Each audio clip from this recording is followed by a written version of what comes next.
নজর রাখবো যে খবরের দিকে আত্মহত্যা যাদবপুর বিশ্ববিদ্যালয়ের অধ্যাপকের। আরো একবার জানাবো, আত্মহত্যা যাদবপুর বিশ্ববিদ্যালয়ের অধ্যাপকের। মুর্শিদাবাদে নিজের বাড়িতে ছুটিতে ছিলেন তিনি এবং সেই সময় এই খবর পাওয়া যায় যে যাদবপুর বিশ্ববিদ্যালয়ের অধ্যাপক তিনি আত্মহত্যা করেছেন। সুমন নিহার তার নাম, মেকানিক্যাল ইঞ্জিনিয়ারিং অধ্যাপক, মেকানিক্যাল ইঞ্জিনিয়ারিং পড়াতেন সুমন নিহার।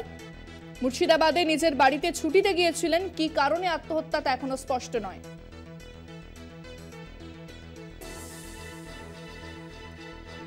আত্মহত্যা যাদবপুর বিশ্ববিদ্যালয়ের অধ্যাপকের।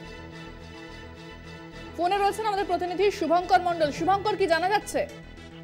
দেখো, অত্যন্ত মর্মান্তিক এই ঘটনা। যাদবপুর বিশ্ববিদ্যালয়ের একজন অধ্যাপক মেকানিক্যাল ইঞ্জিনিয়ারিং এর তিনি আত্মহত্যা করেছেন বলে জানা যাচ্ছে। তার যে বাড়ি মুর্শিদাবাদ লালগোলা থানার একটি জায়গাতে তার বাড়ি, এবং সেখানে সেই ঘটনা ঘটিয়েছে বলে জানা গেছে। কি কারণে আত্মহত্যা সেটি এখনো পর্যন্ত স্পষ্ট নয়।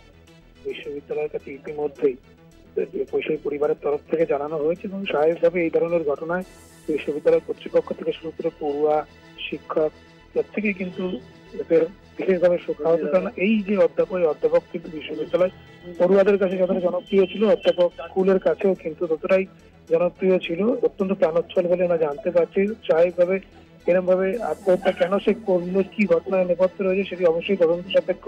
কিন্তু তার মৃত্যুকে কিন্তু ইতিমধ্যে বিশ্ববিদ্যালয়ের প্রস্তাব করেছে বলে আমরা জানতে পেরেছি।